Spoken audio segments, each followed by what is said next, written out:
Okay, I suggest that we start. Welcome, everybody. Well, some of you have already been here all day, but welcome the people who are joining us for this keynote lecture by Professor Gert Storms. I am Maarten Langendries from Bestor and the National Committee for Logics, Philosophy and History of Science, who organizes this keynote lecture together with the Leuven Centre for Health Humanities. I want to thank Joris, Tim, Lore and Rick for technical and other support of this lecture. We are very happy to have Kai Leuven, professor and in psychology and head of the VCWI, so the Flemish Committee for Scientific Integrity, as our keynote speaker for this Young Researchers Day. We have today already been discussing many topics related to science that in essence, I think, also touch upon integrity or trying to do science with integrity. Questions like what is scientific objectivity and neutrality, what science is rational or considered rational, and what science is not. What is scientific misconduct? When does bad science become not only bad, but also unethical or even fraudulent? What is good medicine, and where do we situate the body and the mind of the patient in good medicine? The topic of integrity, I think, is very much alive in the context of academia, but also in the media and in society in general. In books like Science Fictions by Stuart Ritchie or in the works of Naomi Oreskes. So Professor Storms seemed like the right speaker at the right time, at the right event, because we had to find common ground between logicians, philosophers, and historians of science. So we asked the psychologists to do the keynote, because in essence we are all human, and sometimes all too human. And Professor Storms is a psychologist with a very broad view of things and a broad array of interests, including philosophy and history. He teaches psychology in the first year of history education here at the KU Leuven. I also had class from him. I still remember many years ago when I was in my first year, Professor Storms was talking about 19th century phrenologists filling up skulls of different quote-unquote races, with Rice being so enthusiastic about their own race and their own skulls that, coincidentally, they pushed just that extra amount of rice in, so of course they came out with the most dense brain. I'm curious if that anecdote will make it into the keynote tonight, but we'll find out very soon. Just a couple of practical issues. So Professor Storms has recently written a viewpoint for the KVAB, the Flemish Academy, together with Gert Storms on this topic. Sadly, there were no more physical copies available, but you can still find it online. We do have some physical copies about the viewpoint before that, about trust in science and the scientists, in which Professor Storms also wrote a small chapter. That you can take for free here after the lecture if you're interested.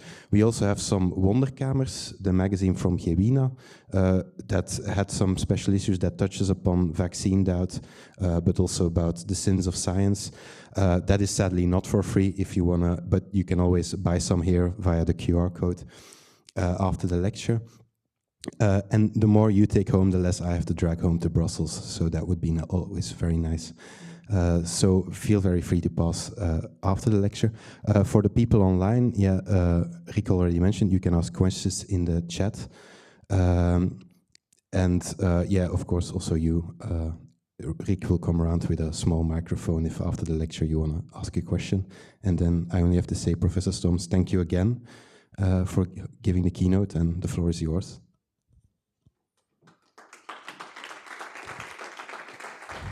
Some last practical issue. I'm gonna hand around this. If you can fill in your name and affiliation, that would be really nice.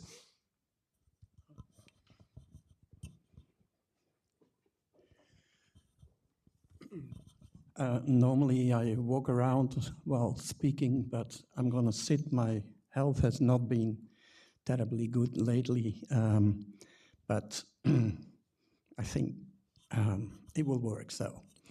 I asked ChatGPT to make an illustration of a textbook with this title, and it came up with this here. I wasn't too pleased with it. I had a second request, which comes later, and that worked better, but you'll see.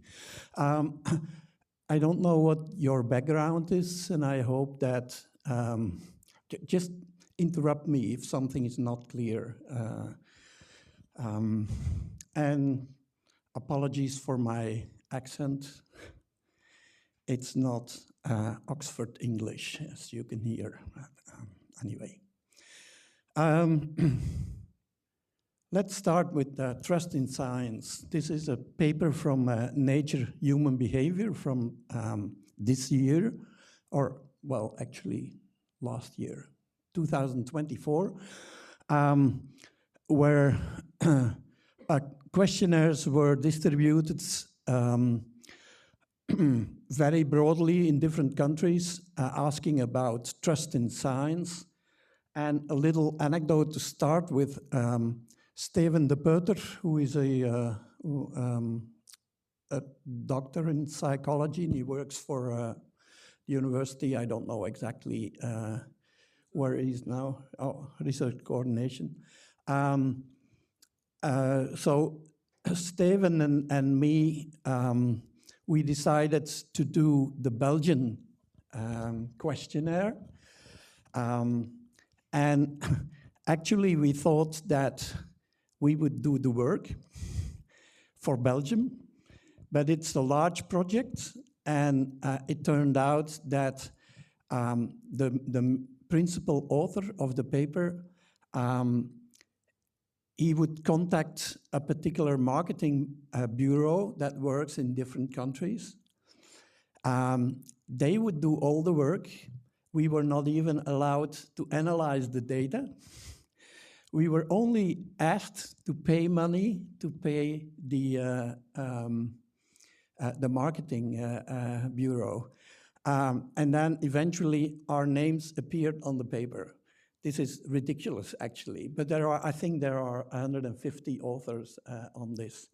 But anyway, I don't have a pointer. Does anybody have a pointer here? No.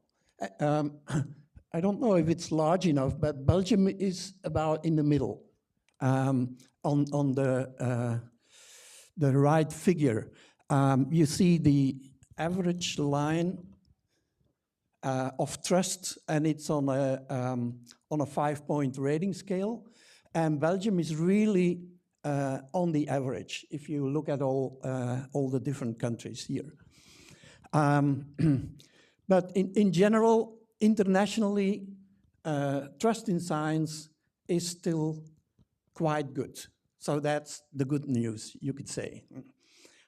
If you look at the Wikipedia, see how they define science. They say science is systematically obtained, ordered, and objective human knowledge.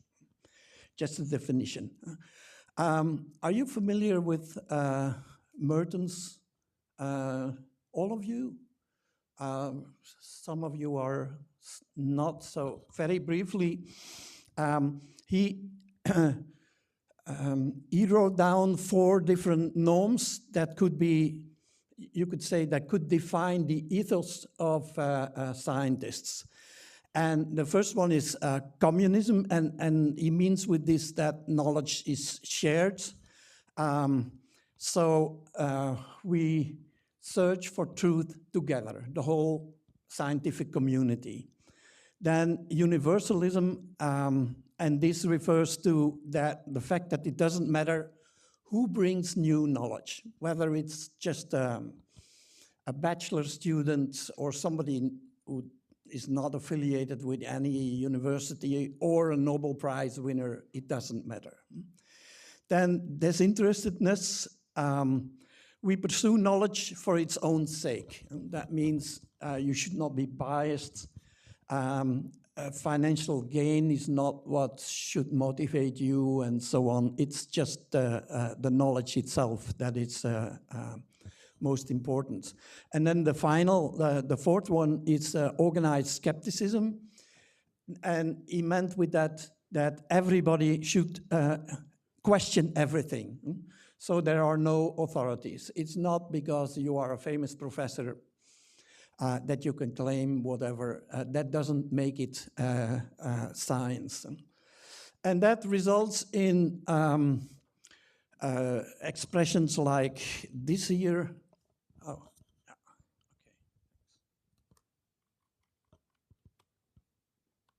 okay. By Dennis Koshland. He was editor of the prestigious journal Science in the 80s and the 90s, and he said, we must recognize that 99.9999% of reports are accurate and truthful. There is no evidence that the small number of fraud cases that have surfaced require a fundamental change in procedures that have produced so much good science. So that means that 0.0001% could be fishy. And David Goodstein, who wrote a book on fraud, he said, research misconduct is historically a rare occurrence. Scientific misconduct plays a peripheral role, lurking quietly in the shadow, a temptation perhaps for some at each stage, but never a central point. So that's, you could say, that was the major view on science in the 80s, 70s, and so on. But in May 1981, John Darcy, medical doctor, associate professor in Harvard Medical School, he was disposed as a fraud, and he invented data for a lot of studies that resulted in the retraction of 109 publications. Some of these were journal articles, some of these were in proceedings and so on. So it's not only articles in medical journals, but altogether a substantial number of retractions. And there was, as it goes in such cases, there was an investigation committee that went through all these papers, and they concluded that none of Darcy's 47 co-authors was to blame for the fraud. So he published, like in many medical publications, you have lots of authors. None of the other authors had anything to do with the fraud. That was the conclusion of the committee. And there were two people from the National Institutes of Health, Walter Stewart and Ned Fader, who graduated from Harvard, and they found this very hard to believe. Ned Fader is a medical doctor, and Walter Stewart is a physicist. He never obtained his PhD because if he would have done that, then he would have gone to Vietnam, didn't want to do that, and so on. But there's a very peculiar person, Walter Stewart. But anyway, these two guys, they investigated all these 109 papers, and they said, this is impossible that they are not to blame. Just to give you one example, this is a picture from one of Darcy's publications, and it is a family tree, and you see the ages of the different persons here, and if you look carefully, then you see that there is a 17-year-old here who has 4 children, one of 8, one of 7, one of 5, and one of 4. So he was pretty quick, you can say. But anyway, none of the co-authors had seen this. Nobody objected, nobody said a word. The investigation committee never talked about this. It was up to these guys to detect, and this is just one example. They wrote a long paper on where they thought the co-authors, or some of the co-authors, were really co-responsible for what was published. If you are a co-author, you are responsible for what you publish, of course. And they sent it to Nature, and it was rejected by Nature because Nature, before they send it to the journal, they send it around. And so before the manuscript reached Nature, they had a lot of telephones and letters from lawyers, from some of the co-authors who said, if you publish this, we'll sue you. Eventually, they succeeded in getting it published, but that was about, I think, 3 years later or something. This was a very famous case at the time because of the number of retractions. Around the same time, these two guys here published a book, William Broad and Nicholas Wade. William Broad is really a big name in journalism in the US. They both worked at the time for Science as journalists. William Broad, he has 2 Pulitzer Prizes, which is like the Nobel Prize for journalism and so on. So the book was called Betrayers of the Truth.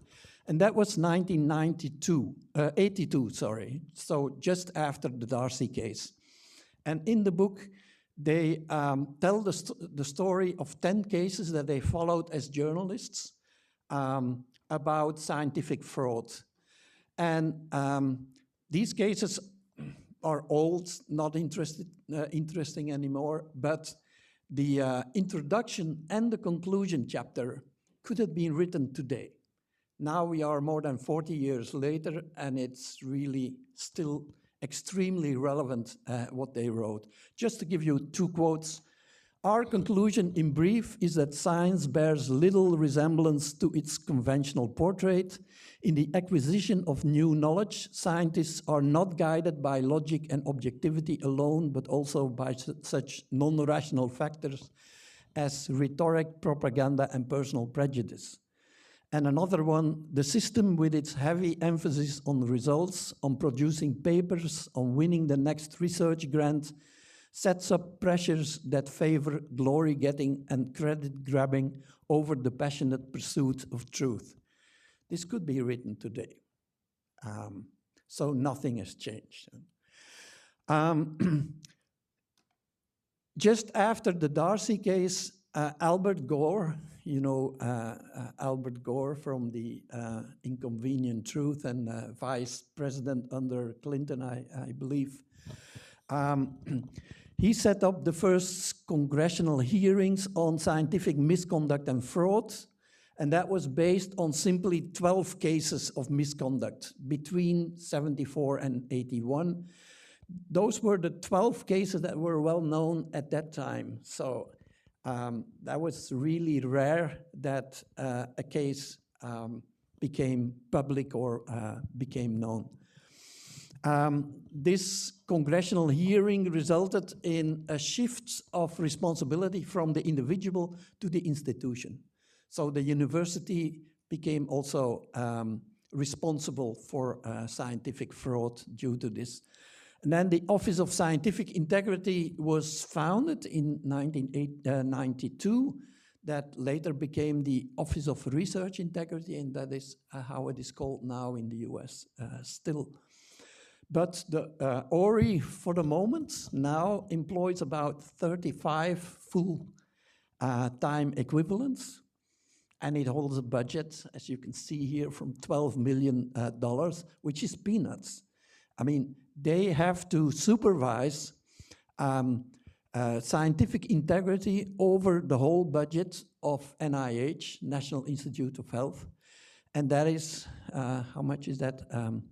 $48 billion, plus the FDA, which is the Food and Drug Administration in the US, plus the Centers for Disease Control. So with 35 people, this is an impossible task, of course. Just to give you an idea of when European countries or Belgium followed, in Flanders, commissions for research integrity at the different universities were installed between 2005, that was in Leuven, that was the first one, so we should be proud of that. And 2013, I'm not going to say which of the 5 Flemish universities was the last one, but and in 2013, the Flemish overarching Commission for Research Integrity was founded.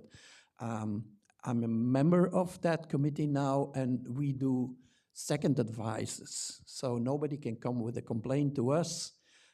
If you have a complaint about violations of research integrity, you have to go to the commission of your university. But if an investigation committee has done their work and they have their final conclusion and one of the parties is not satisfied with that, the Flemish Commission for Research Integrity can give you a second advice. So that's how it goes in Flanders. But you can see that 1981 and 2005, so Europe was quite a bit later than the US in dealing with such cases. Another important step in the US, and that means the US, science in the US influences science all over the world, of course, was a paper from 1986 published in Cell, and one of the co-authors was David Baltimore. And David Baltimore was a Nobel Prize winner in medicine. And the principal author of this paper was Teresa Imanishikari. And in her lab, these studies were done that were published in this paper.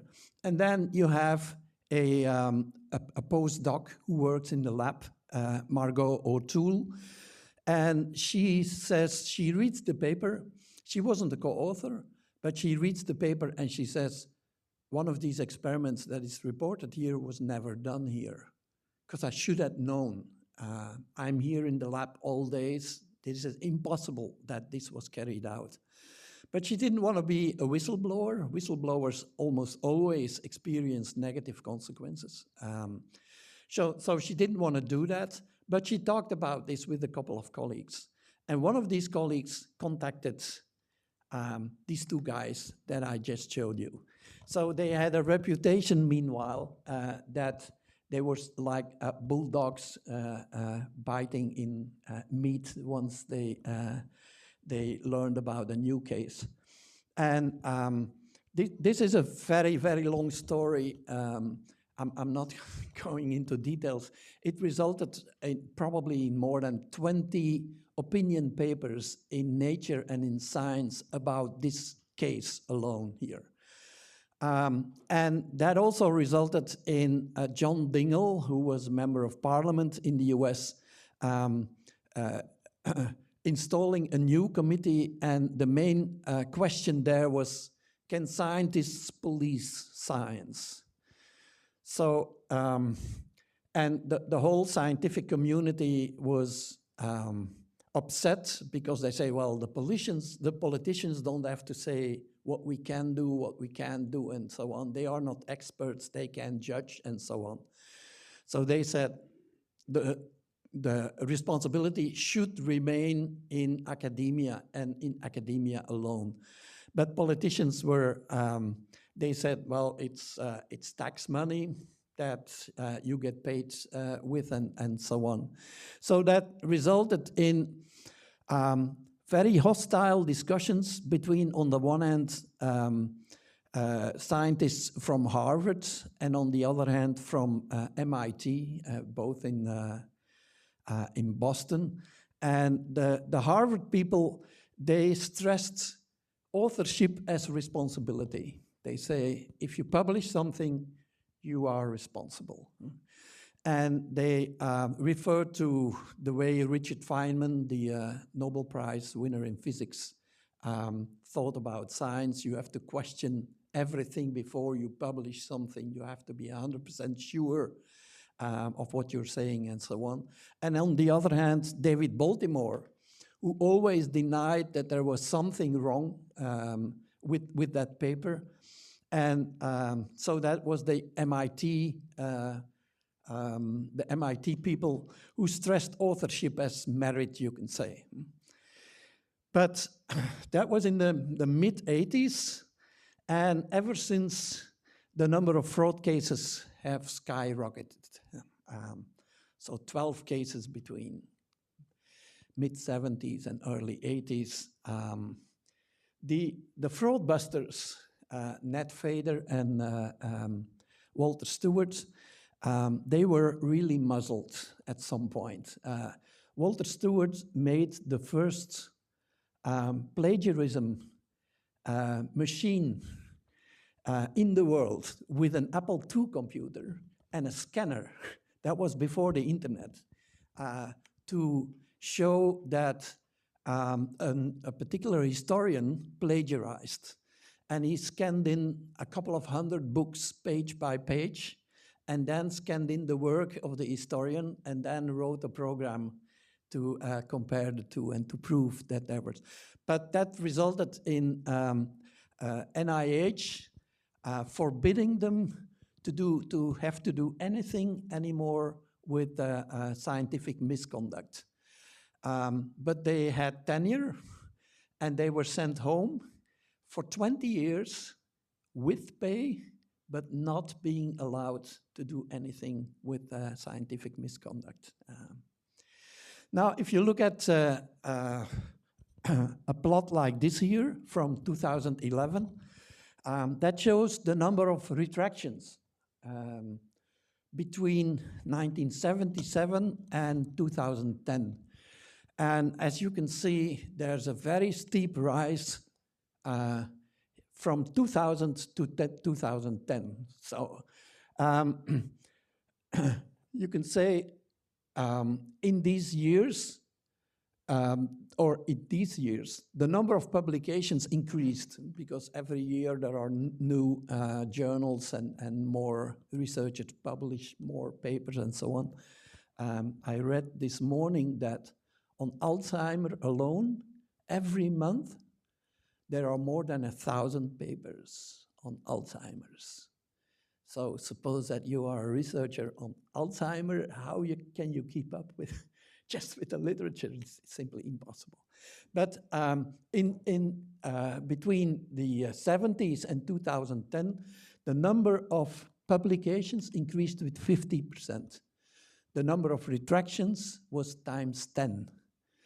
Now, retractions, a paper can be retracted because a researcher wants to analyze his data and he sees, oh, I made a mistake, honest mistake. Then you have to report this to the journal and say, you have to retract the paper. That would be the sensible thing to do. But how often are retractions the result of honest mistakes?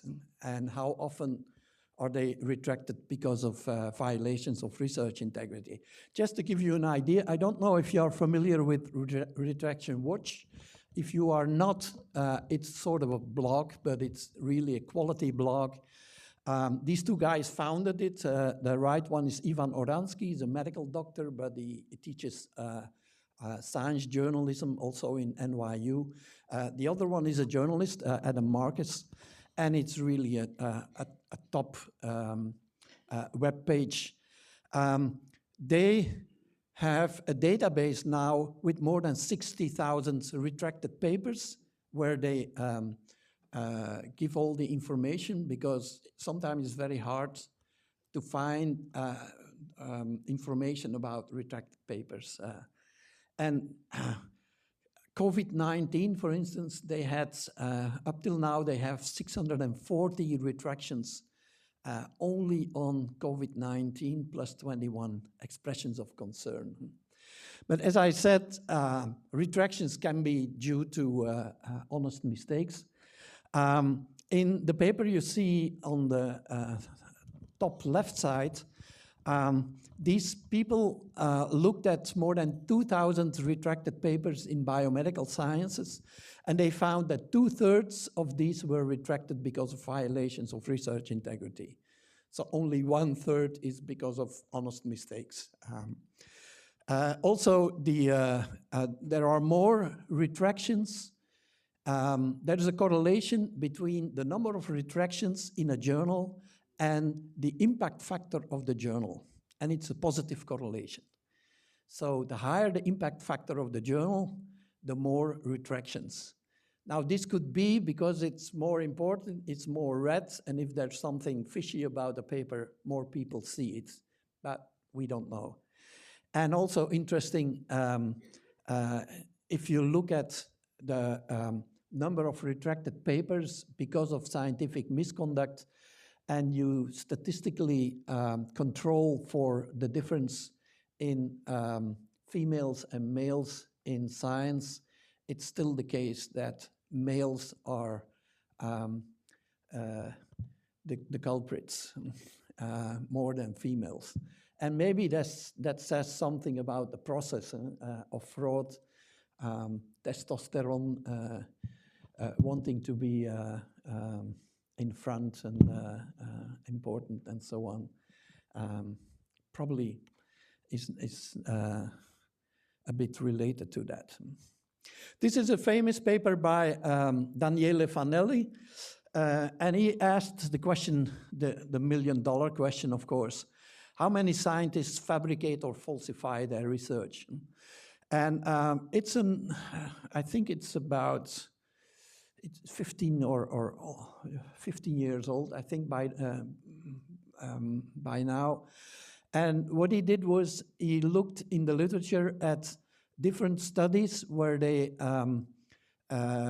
had anonymous questionnaires from researchers. And one of the questions was, did you ever invent data or did you ever falsify your results severely?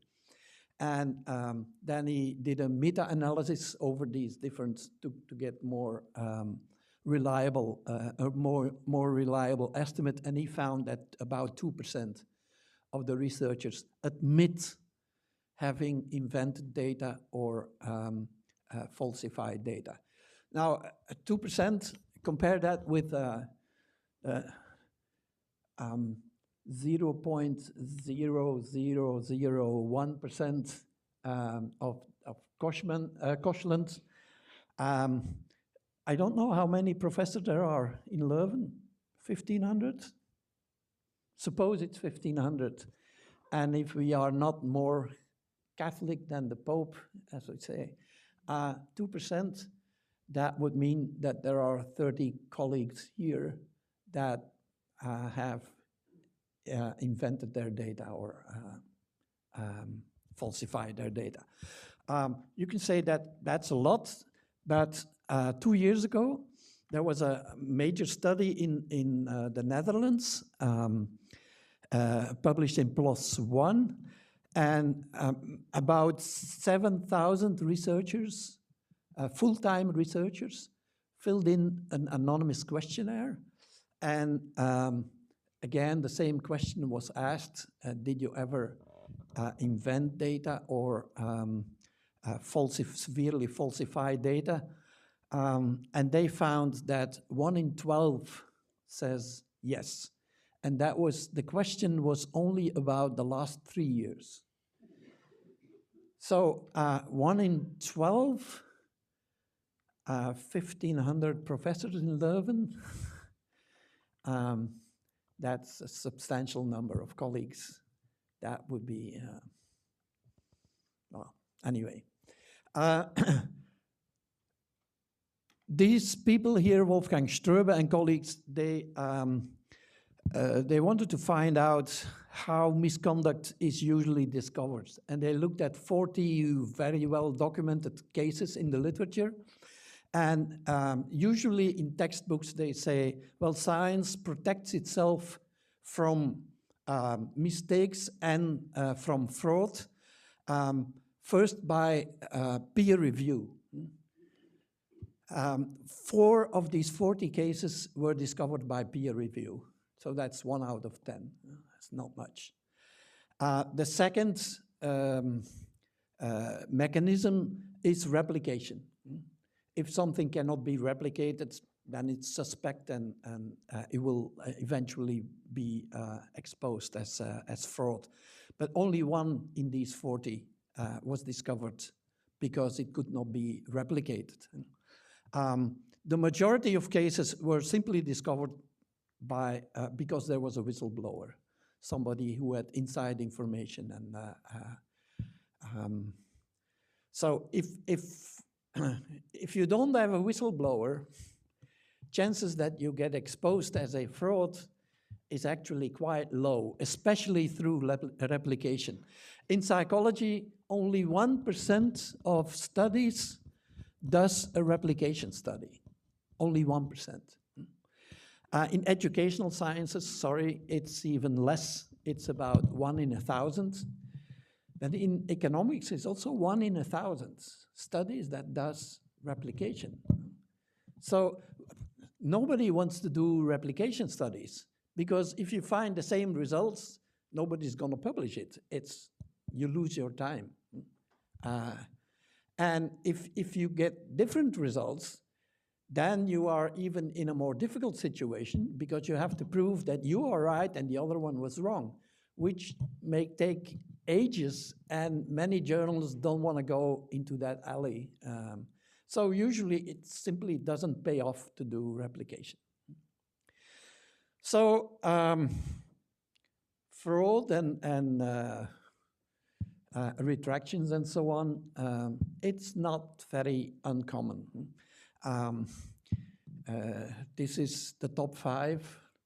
On number 1, Joachim Bolt with 222 journal articles being retracted. And he was from intensive medicine in Germany.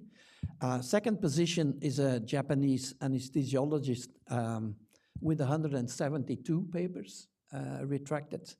Number 3, there's a neurologist, again from Japan, 124 papers, and he's same position as this anesthesiologist with also 124. And on number 5, we have the first non-medical doctor. That's an engineer from Australia with 104 papers, based on data from Retraction Watch. The well-known Dutch psychologist Diederik Stapel, you may have heard of his fraud case. He is much more down in the list with only 58 retractions. Now, a number of other cases that I want to mention here is Paolo Macchiarini. Who has heard of Macchiarini? Not many of you. He's a surgeon from Italy, but he worked in Sweden in the Karolinska Institute. It's one of the best medical schools in the world. And he did stem cell transplantations of the trachea together with plastic tubes. And 7 or 8 of his patients died, and he denied everything. It was actually somebody from Leuven, Pierre de Lare, who discovered this first. There is on Netflix, everybody has Netflix now. There is a documentary on the Macchiarini case. It's called Bad Surgeon. It's in 3 parts. It's extremely entertaining, but also very tragic. But it's also about his professional and his personal life. And that is why it's very entertaining, but it's really, it's a tragedy. But really recommended. Then there's Don Poldermans, cardiovascular medicine from the Netherlands, Erasmus University in Rotterdam.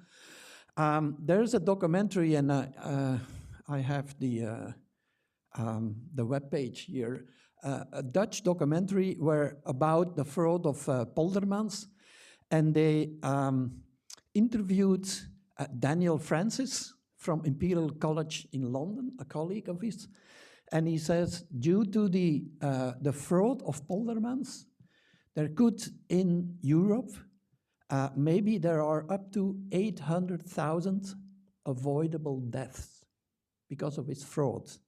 He recommended beta blockers in heart surgery, and it turns out that this has a negative instead of a positive effect. Now, he's careful, and he says this may be an overestimation. You can see it in the documentary. I'm not inventing this. Huh? But suppose that he exaggerates. It's only 500,000. Or suppose it's only 5,000. Or suppose it's only 5. And your grandfather is among those. So this is the, here you can see this. It's not only in medicine, psychology, and so on, even in the strongest sciences, physics. Jan Hendrik Schön, a German physicist who worked for the Bell Labs in New Jersey, he published between 1989 and 2001 one paper about every 8 days.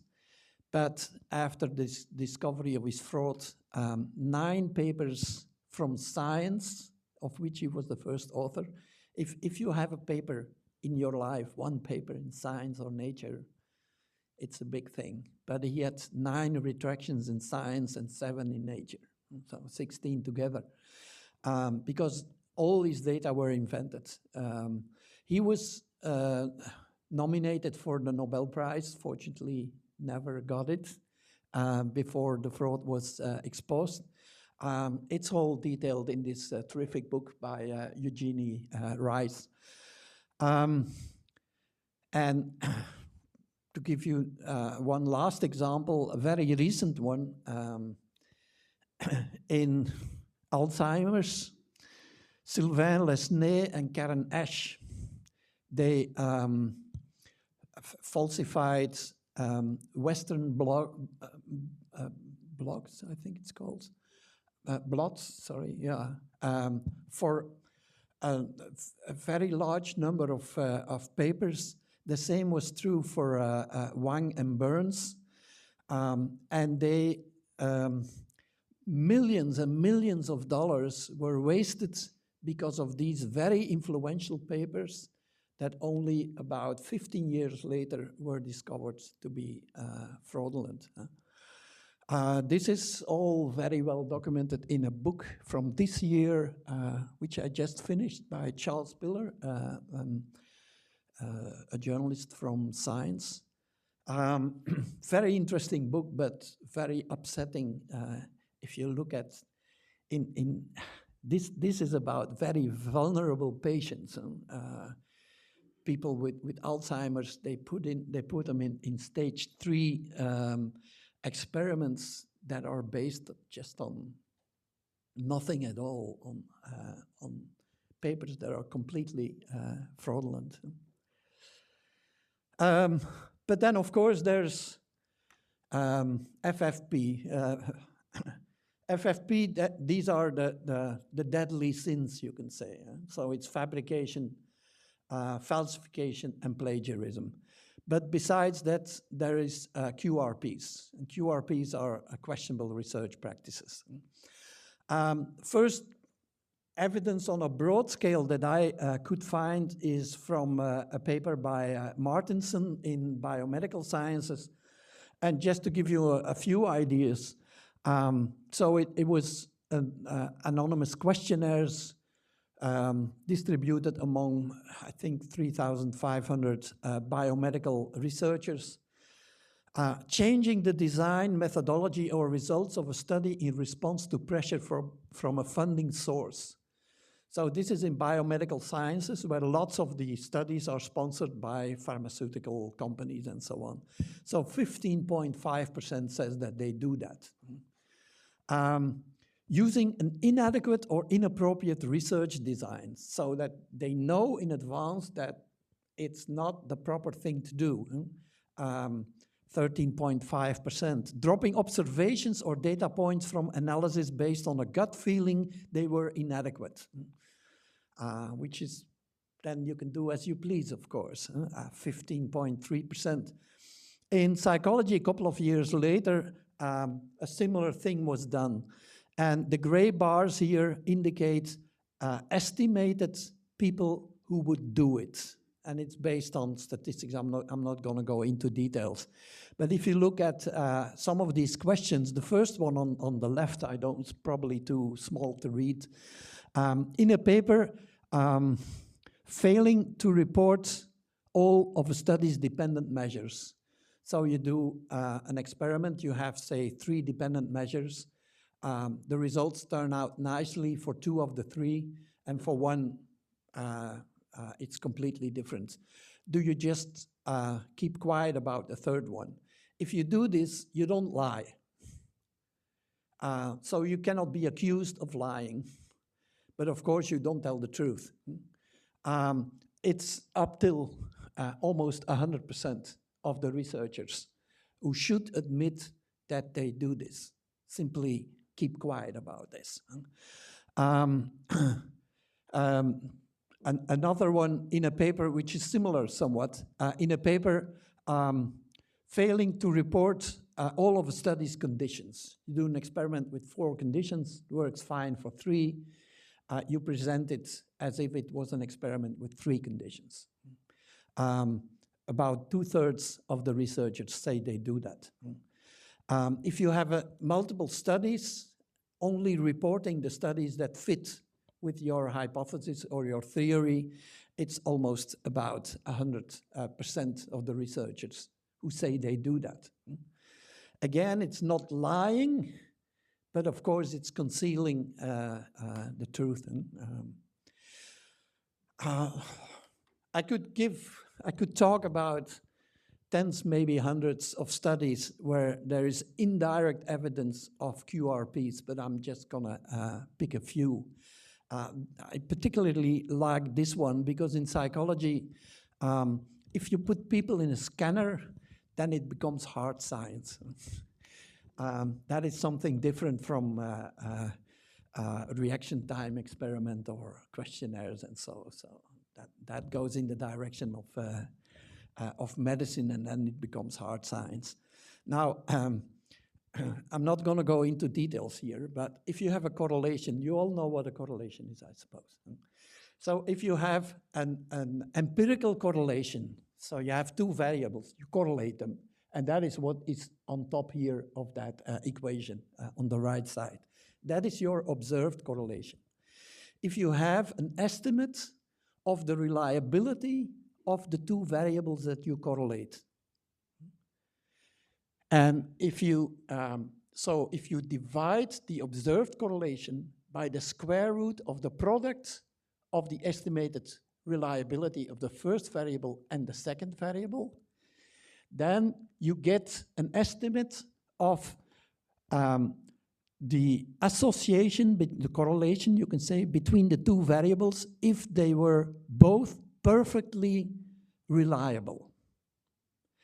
Now, we know from the literature that the reliability of personality and emotion measures is never higher than 0.80. And these guys here, they looked at 55 papers where they correlated questionnaire data of emotions and personality with fMRI studies, so results of a scanner. And the scanner, the hard science reliability of these results is only 0.70. Now, if you take these figures and you put them in the equation here, you can see that any correlation above 0.74 is actually impossible because the measures simply are not reliable enough to get these high correlations.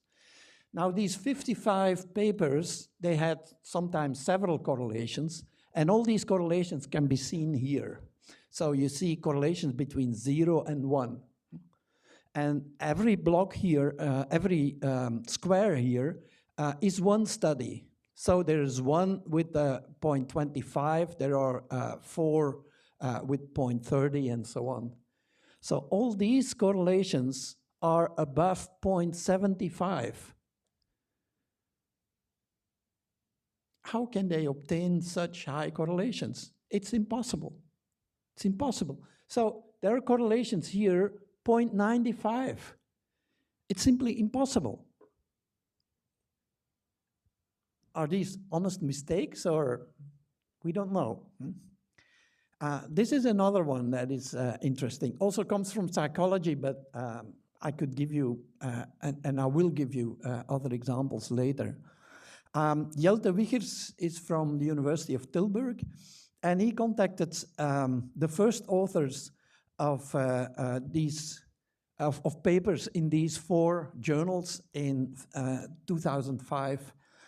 And he was interested in the effect of outliers. And he said, can I have your data? I want to check to see if there's an effect of outliers and so on.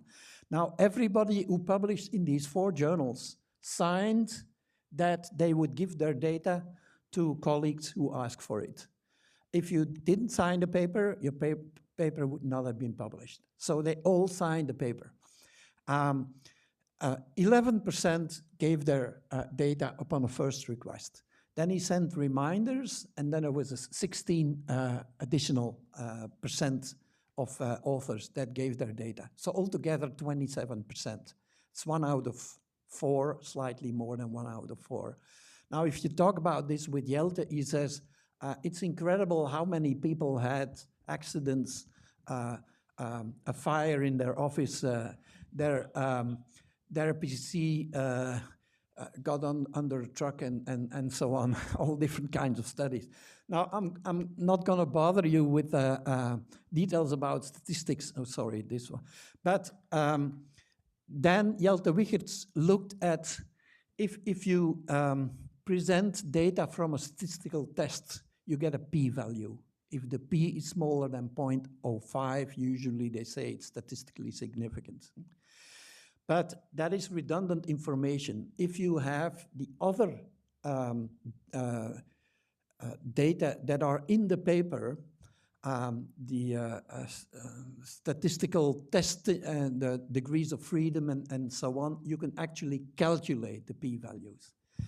And he looked at how often authors say in their paper that the p-value was smaller than 0.05, while if he calculated it himself based on the other information, it was larger than 0.05. So that's a misleading conclusion.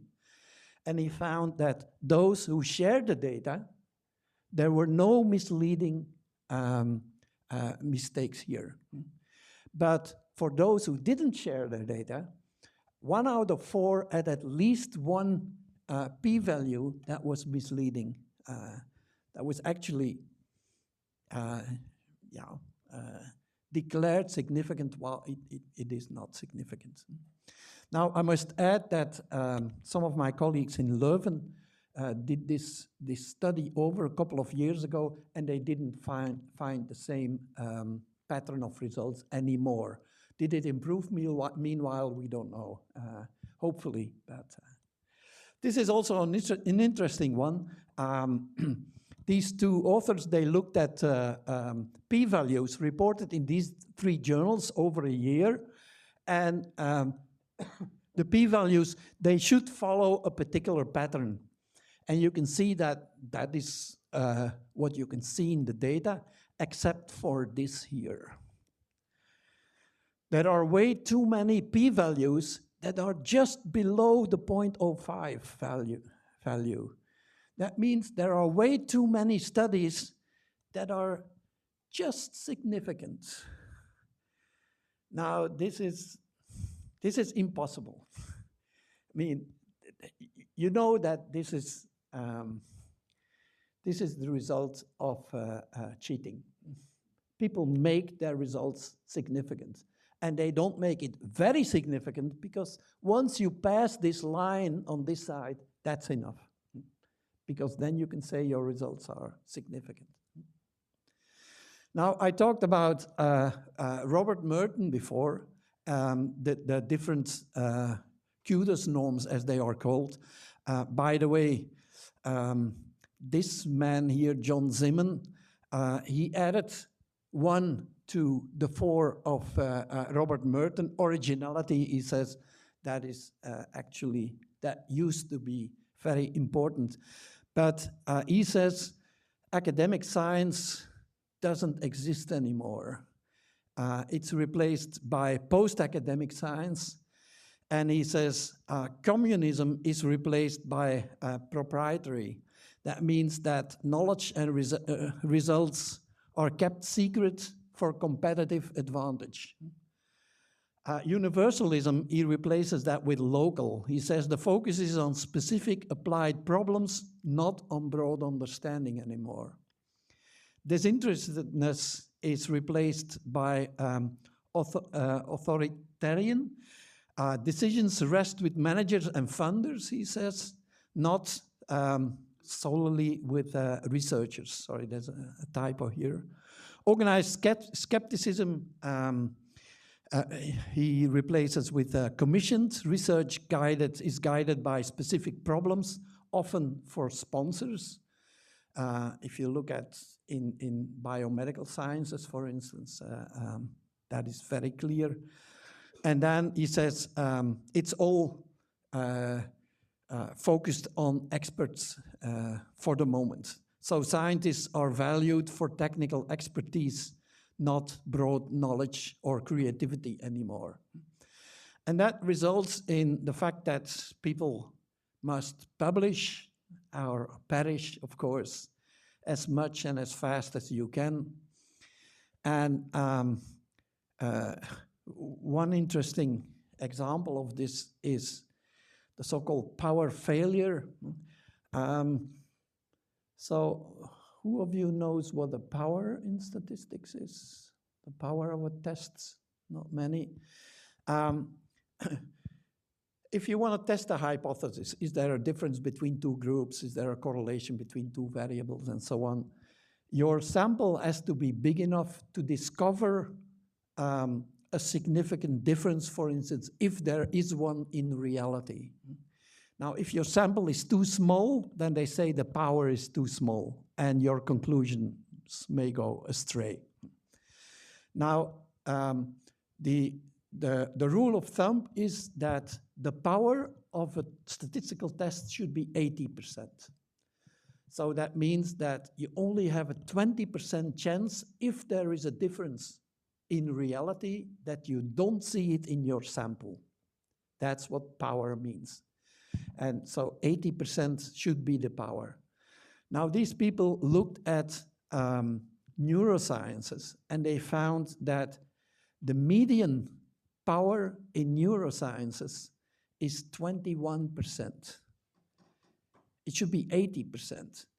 21%, that means that there's almost 80% that you don't find the results in your sample if they are there in reality. Now, as I said, in psychology, if you put people in the scanner, then it becomes real science. fMRI studies, the median power of fMRI studies is 8%. 8%. I gave this paper to one of my postdocs, and I said, read this. And he came, a couple of hours, he came back to me at my office, and he said, this is unbelievable, because if it's 8%, then it's probably more ethical to invent your data, because it's equally worthless, and you don't spend so much money, because putting people in a scanner costs a lot of money, and it's just worthless. So Morris Watermay's studies is a bit better, but it's still terrible. So let's go over to medicine, preclinical studies. Florian Prinz and his team, they looked at 67 studies in oncology, gynecology, and cardiovascular studies. Really big studies, and they did it again. And they found that only about 20 to 25% of the results were replicated. That means that 75 to 80% of the conclusions could not be replicated. And this is about, you could say, psychology, who cares? But this is about our health. Glenn Bagley and Lee Ellis, they looked at 53 preclinical landmark studies in hematology and oncology, and again, replicated the studies. 11% of the results were reproducible. That's 1 out of 9. So 8 out of 9 are not replicable results. And the papers that could not be replicated are cited in the literature more than those that can be replicated. That is, that's just what you don't want to see. This is another interesting one. It's a paper by Turner, and he looked at 12 antidepressives medication. He went to the FDA, Food and Drug Administration. So in the US, if you do a study about medicine, you have to report this, otherwise you would go to jail. So all these studies are in files in the FDA. And all these studies together, there were more than 12,500 people involved. 74 studies that were registered. But then he looked at what is published, because these studies were paid by pharmaceutical companies. And he found that if he looked at the raw data in the files of the FDA, 38 had positive results for antidepressants, and 36 had negative results. But of the 38 with positive results, 37 were published, and 1 was not published. Of those with negative results, the 36, 3 were published with negative results, 22 were not published, and 11 were published with positive results. So if you are a doctor and you look at the literature, you say, we have to go for these antidepressants. Well, if you look at the complete picture, it's completely different. So evidence-based medicine, that's what they teach here, our students in medicine.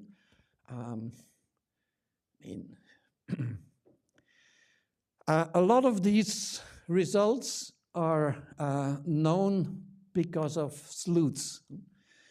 And I just want to give a tribute here to some of these people. Elizabeth Bik, maybe you've heard of Elizabeth Bik, she's Dutch. She is not paid by any university for the moment. She gets some money from charity because of the work that she's doing.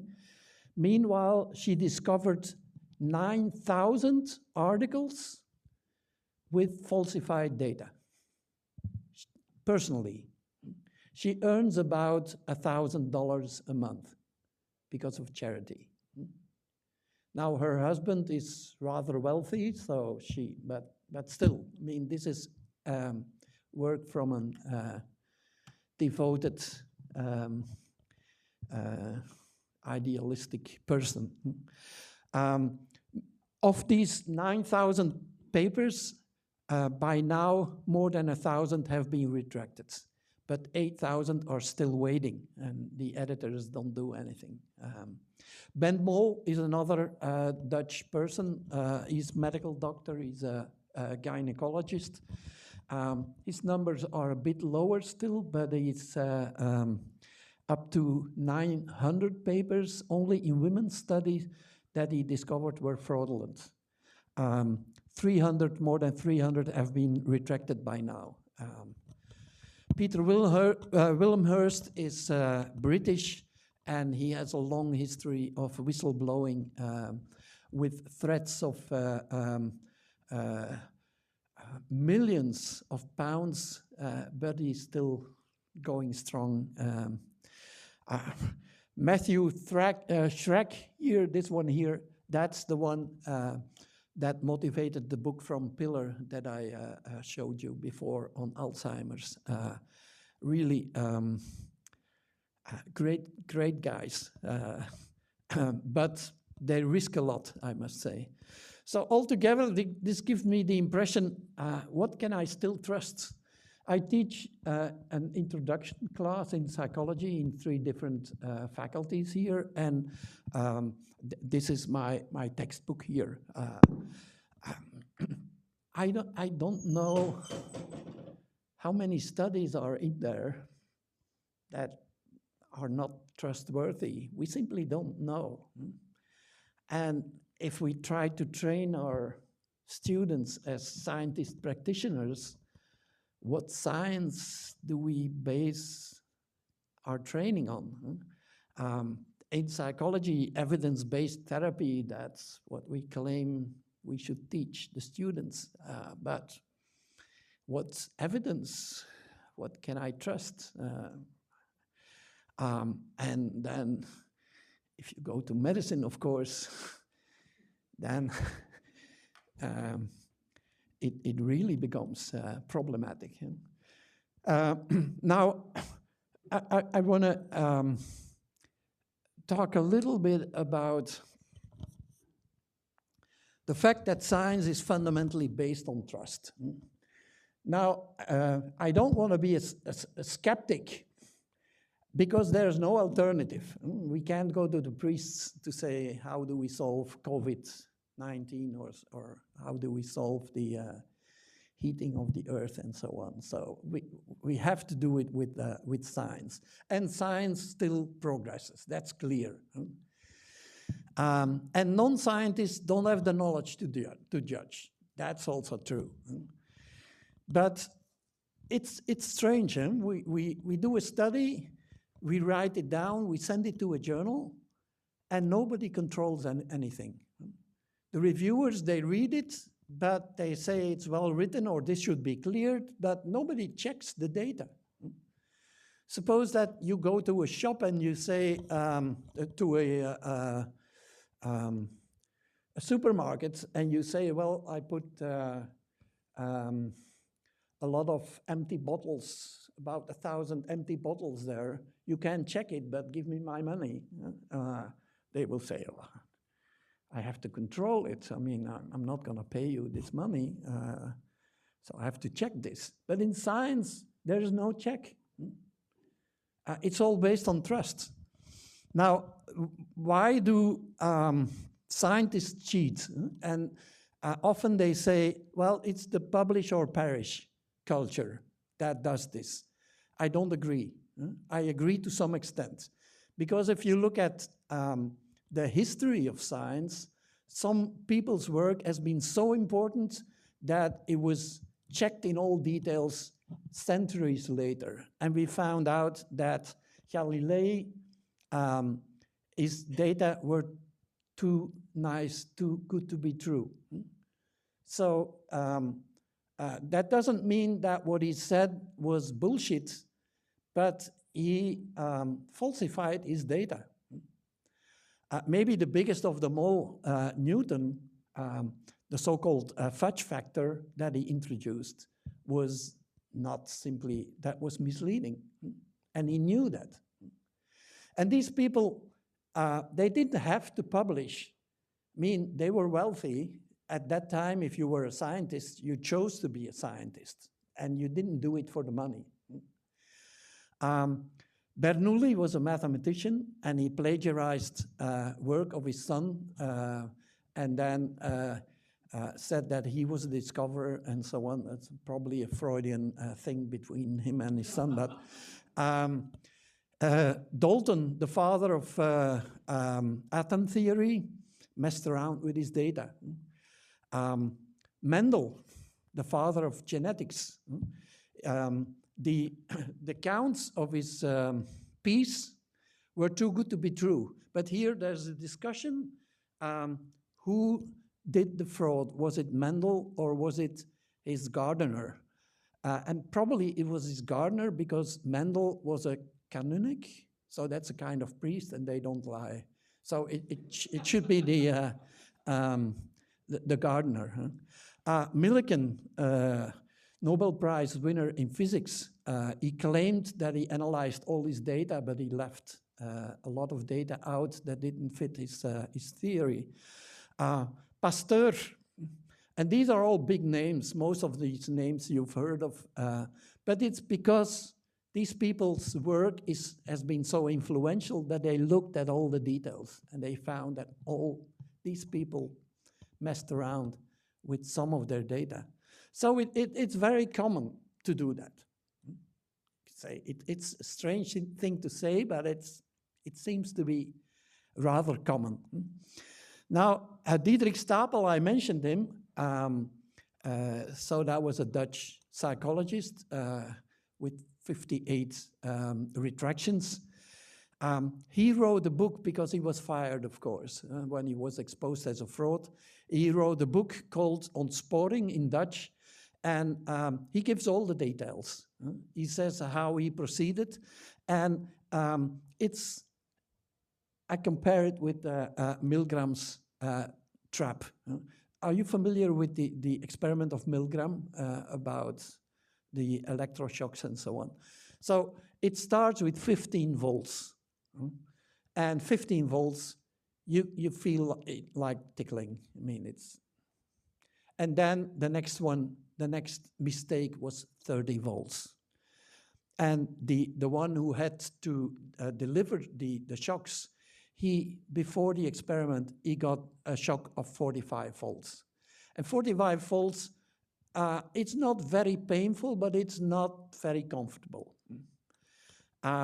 So the subject in this experiment starts with 15 volts, and that is nothing. And then 30, and then 45, and he remembers, it's not comfortable, but it's not really painful. And then 60, and you go higher and higher. And most of the people go to 450 volts in this experiment. But there's not, and that is important, there is not one particular step where you say, up till this step, it was okay. And from this step onwards, it's really not done. So it's a progressive trap, and that is exactly what Diederik Stapel describes. He says it started with a dubious data point. I wasn't sure whether it was reliable or not, and I threw it out. And it turned out that the results became better. And then it was 2 outliers. And then it was inventing one additional data point to make something significant, and so on. So it's step by step, he went further and further. A second reason, I think, why scientists cheat is it's a social dilemma. If you see that, if you're making a PhD and you want to go for a postdoc, and you see that all your competitors, they have nicer data than you, and you say, well, I don't trust them. Why do my experiments give blurred data and their experiments are absolutely perfect? If I don't do the same, then I'm out. I don't get a chance.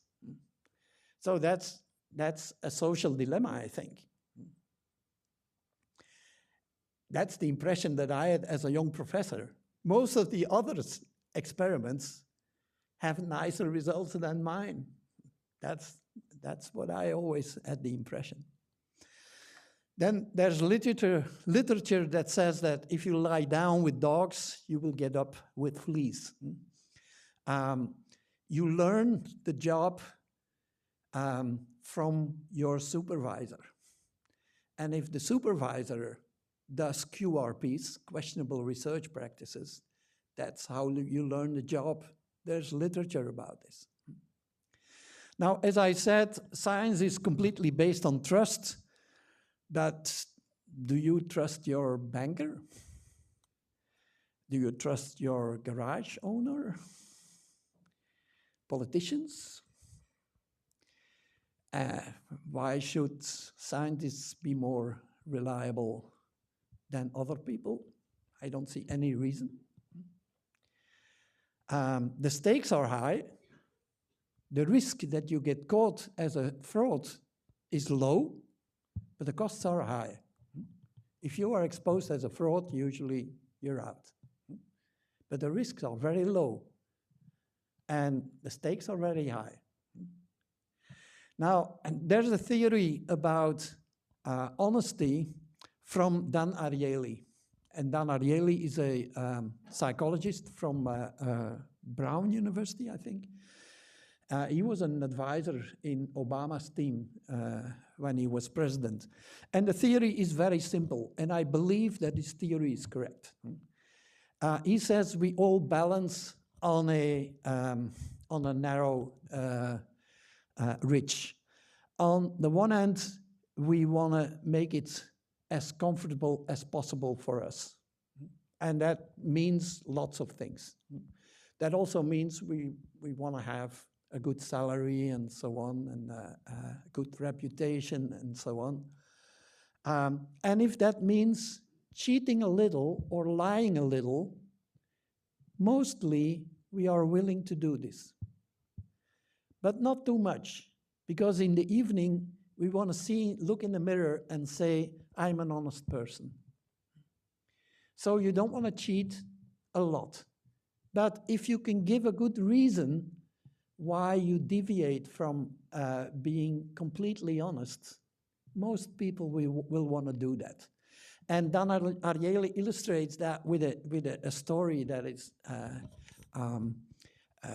quite a good example of this. So a boy comes from school and he has a letter that he has to give to his father to sign because he stole a pencil from his schoolmate. And the father gets angry and he says, you have to go to bed, no dessert today, because you don't steal a pencil. And by the way, if you need a pencil, tell me, I'll bring you 10 pencils from my work. Now, this is what Ariely means. If you go to work and if there's money there from coffee, suppose that if you drink a coffee, you have to put in 20 cents or so. You never take out the money because then you steal and you consider yourself honest. I'm not a thief. But if you need a pencil that costs 20 cents, and if there's a lot of pencils there, you take the pencil home because you don't have to tell yourselves, I stole the pencil. I just took a pencil from work. So if you have a good reason for doing something, that's enough for you. That's what Dan Ariely says. So we are all honest persons, of course. But who of you has never downloaded illegally music or a movie? Who never took a free ride on the underground or in the bus? I took a lot of these illustrations here without checking copyright. We all do this. Now, Ariely, his first experiment in a long line of experiments went like this. He had subjects come to the lab and he gave them matrices like this. So he gave them 20 matrices, a booklet with 20 pages. And every matrix has 12 numbers, like here. And the goal was in every matrix to circle 2 numbers that add up to exactly 10. It's not difficult, but they got 3 minutes for it. And in advance, he said, for every correct solution, you will get paid $50 afterwards. And half of the subjects, after the task, after the 3 minutes, they said, pens down, come here, and they were checked. And they counted how many correct solutions they had. The other half got the same booklets, same time, everything the same. But it was said, after the 3 minutes, you go to this shredder machine, you put your book in there, and you tell me how many matrices you finished correctly. Now, there were 20 matrices. In the first condition, the average was 4. So they got $2. In the second condition, it was 6. So it was the same matrices, the same task, the same time, and so on. But the remarkable thing is, if you lie, you can say, well, if you lie, why didn't they say 20? That would have meant $10. But that's not what people do. They cheat, but they cheat a tiny little bit. Probably because they almost found the solution for that 5th page or so. And they said, well, I was nearly there. I'm going to say 5 because I nearly had it. So if you have a good explanation for something, then you are willing to cheat a little bit. And well, there's another experiment, but it's getting late, so I'm going to skip this. That points in the same direction. People are willing to cheat a tiny little bit, not much, because then they have to admit that they are liars and cheaters. Now, I mentioned my textbook here. Dan Ariely, one of the chapters in that textbook from 2 years ago was about cheating and lying, an interesting chapter on social psychology. I still believe Dan Ariely's work, but half of the studies in that chapter were by Dan Ariely and by one of his former graduate students, Francesca Gino, and last year they were exposed as frauds. So,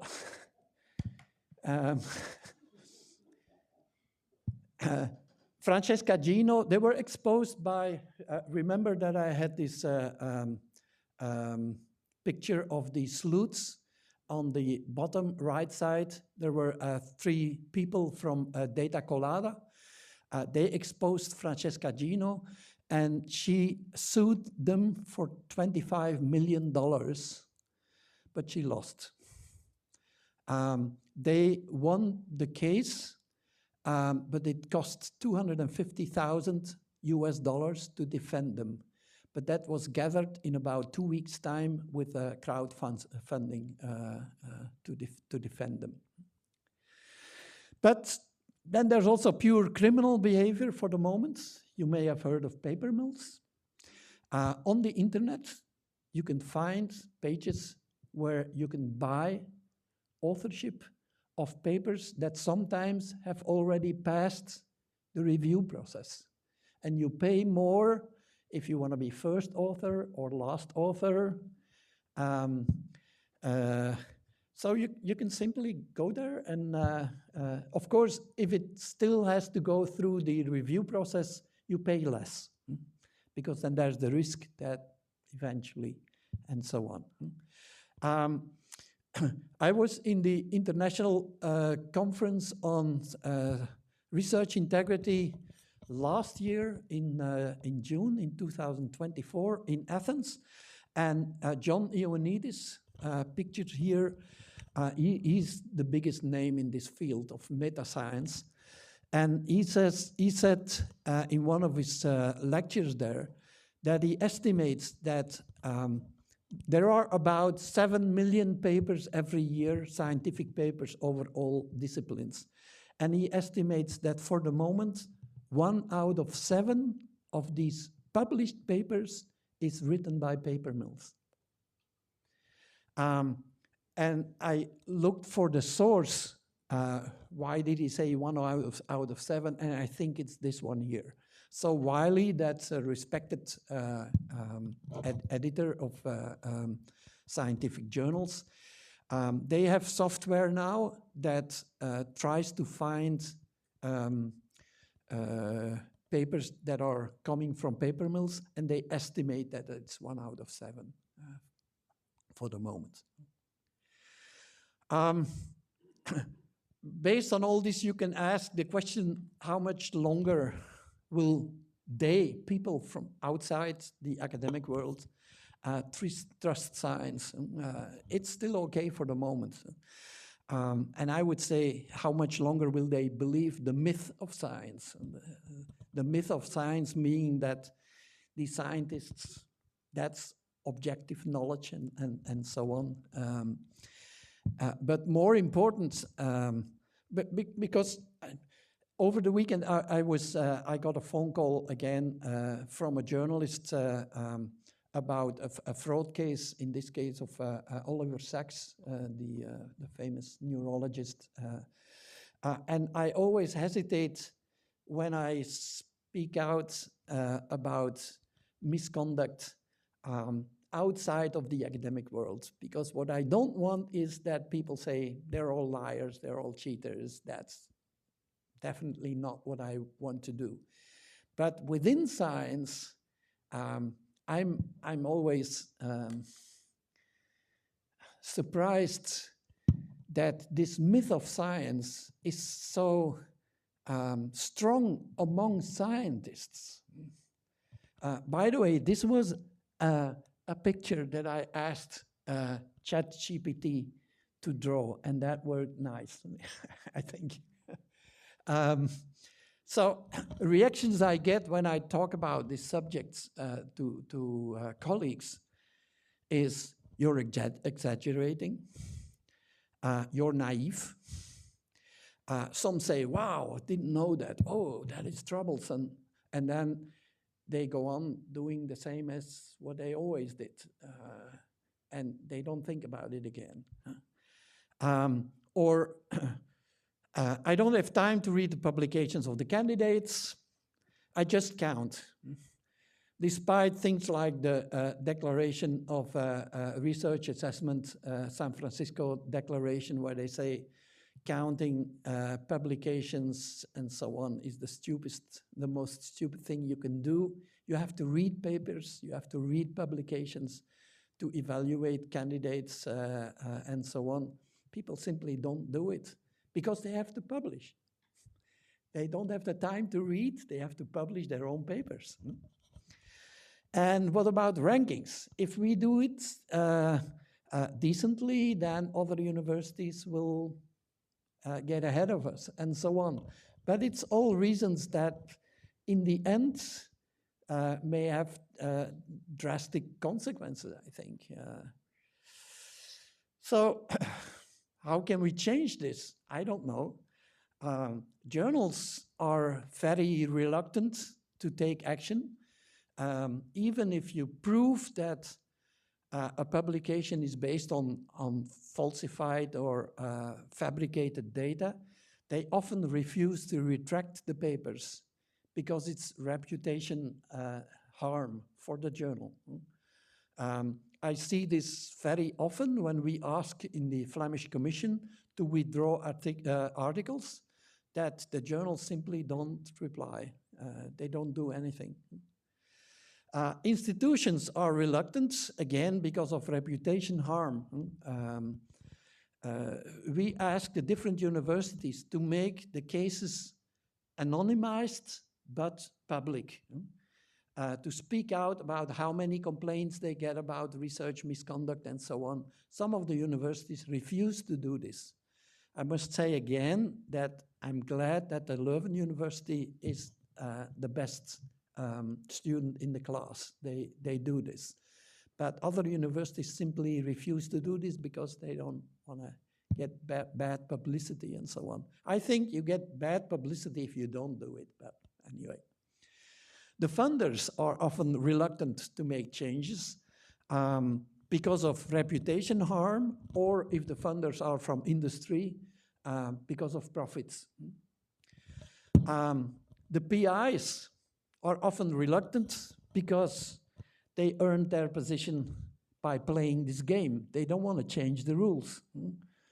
And we should hope that it's the young researchers who will make the changes, but they are in a very vulnerable position, of course.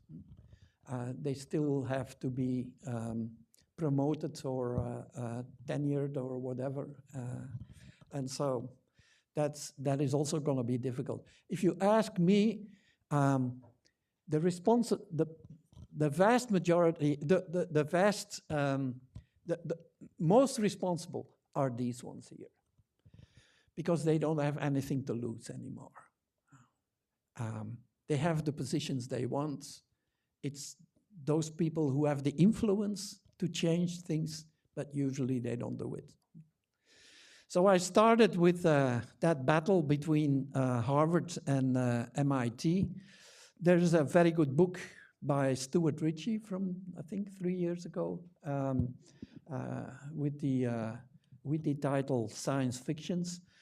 If you read the book, then you can see that actually the people from Harvard who say authorship as responsibility, they are the losers, and authorship as merit, they are the winners, I think, up till now. And it needs to change, because the whole system, I think one day it really is going to be imploding. It can't continue like this, I think. Lots of books that you can read about scientific misconduct.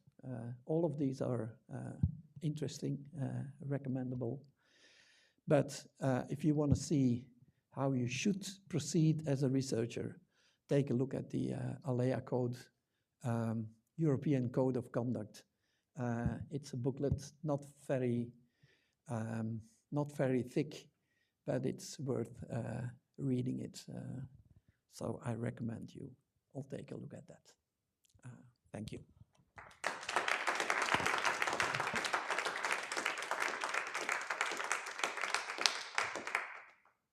It's about well in time, an hour. Well, and thank you, Gert. That was a very rich, but also a bit harrowing, I think, and maybe in both sides negative, but maybe on the young researchers, they also maybe, yeah, we could maybe end on a positive note, but yeah, I have to recover a bit. I don't know if maybe we have time for 1 or 2 questions. Yeah. Maybe 3 if we can keep it a bit short.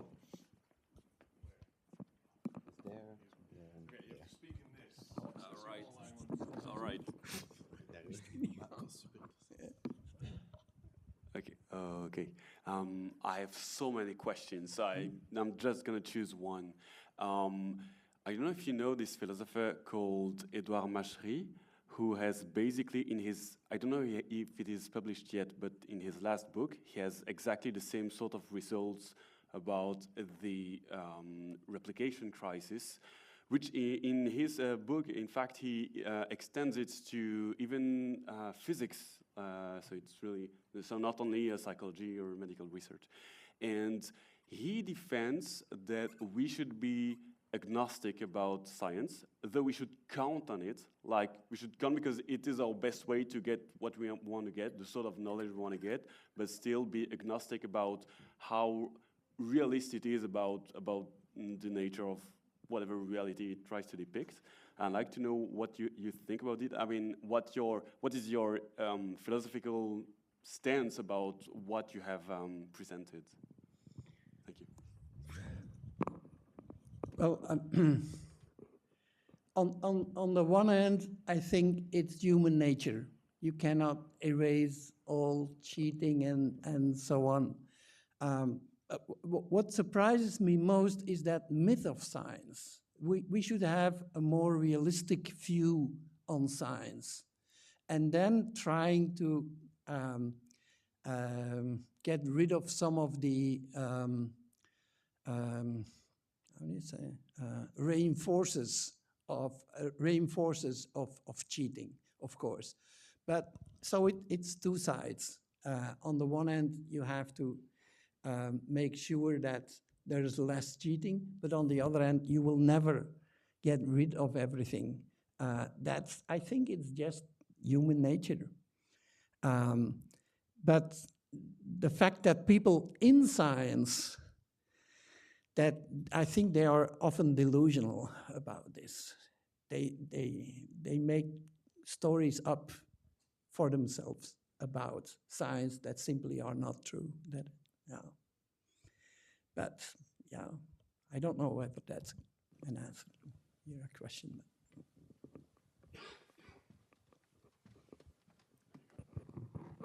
So thank you very much for the presentation. Very interesting. Obviously, I've heard many of these stories before, but not this many. So that's kind of harrowing as well.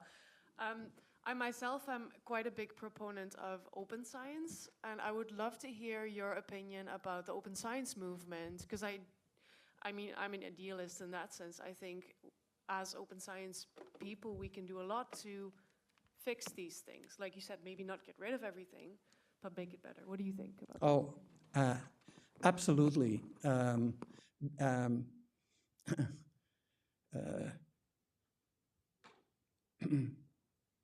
I ask all my students to be as open as possible, but we're not gonna get rid of any of all the cheating. But that would be definitely a big step forward if they all would do this. But it's just within psychology, it's still a minority who are moving towards open science, as well as data, as well as algorithms and so on. But sure, that will be very good. Also, pre-registrations, but that's also in the open science movement. That will be a big step forward. But not all possible science studies can apply things like that. If you go for more qualitative studies and so on, it becomes more difficult to do open science. Some people are still advocating for that, but it doesn't work as well as for experiments or modeling or whatever. But sure, that would be, yeah, the way to go.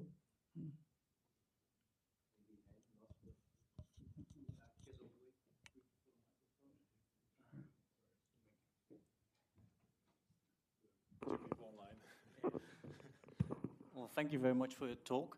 Well, this made me think of a case that's not so much in the sciences, but recently in the history of science. We actually also had a case where an initially just not convincing article got a lot of attention, turned out to be, well, other issues going on. But I was very surprised then by the role of learned societies, like the societies that organize conferences, because what they did is they really put up the walls, being like, there's nothing to see here, because this article is peer-reviewed, it's done by someone with a PhD, professors have looked at it, there's nothing to see. And they really questioned basically the layman audience, being like, yeah, if you have critique, you can write a peer-reviewed article after you obtain your PhD. So they created this big distance, suggesting like, well, if you don't have a PhD, you can't see what's going wrong here. I was wondering what you think, because there was this statement like non-scientists can't judge this, but what if we are open to the idea that they perhaps can judge this? Well, the layman can never say something about experiments in CERN, physics, and so on. And I think that goes a long way. I mean, maybe in history and common sense and or literature studies and so on, that may be different. And I don't mean anything with that in terms of quality or so. But there, that is somewhat different because it's more open to, if you don't have the necessary background, technical background, you can say.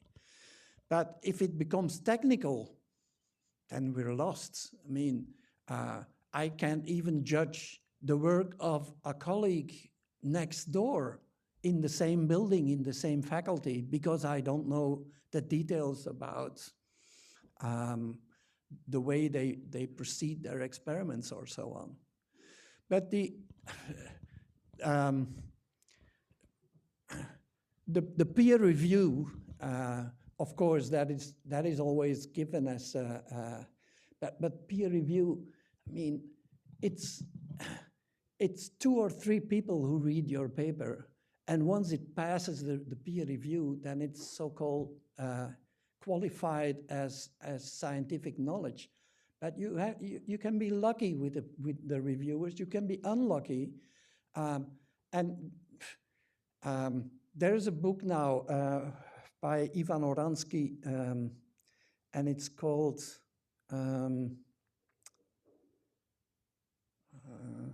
can't think of the title now, but they give examples that peer review is also corrupt, because people give, they make up sometimes email addresses of colleagues, but a fake address that ends up in their own mailbox. They write their own reviews and then send it off. I mean, this is documented. So the whole system sometimes collapses because it simply doesn't work.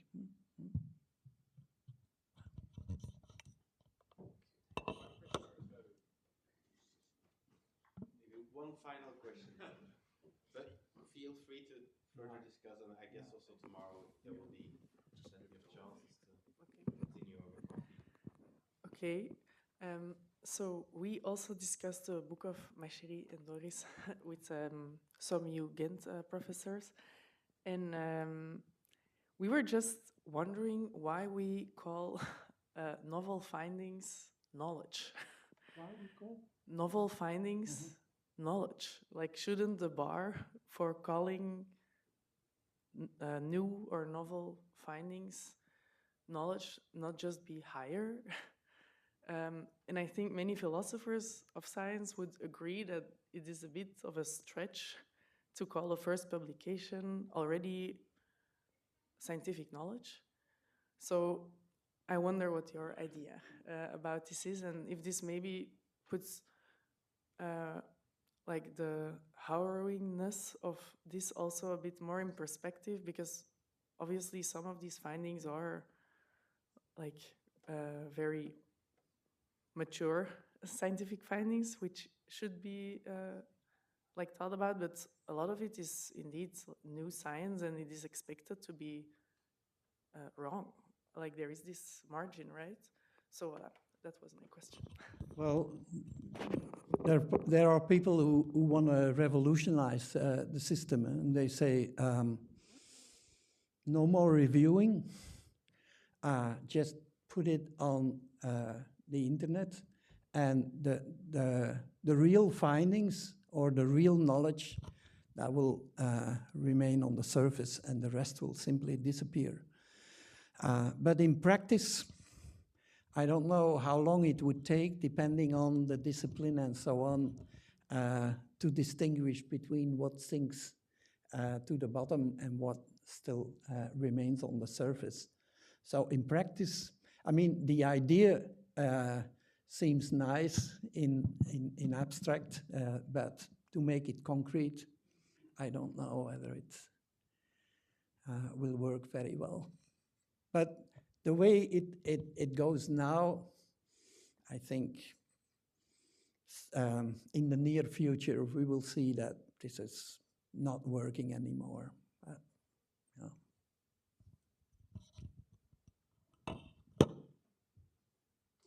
Then, yeah, thanks again to Professor Gert Storms.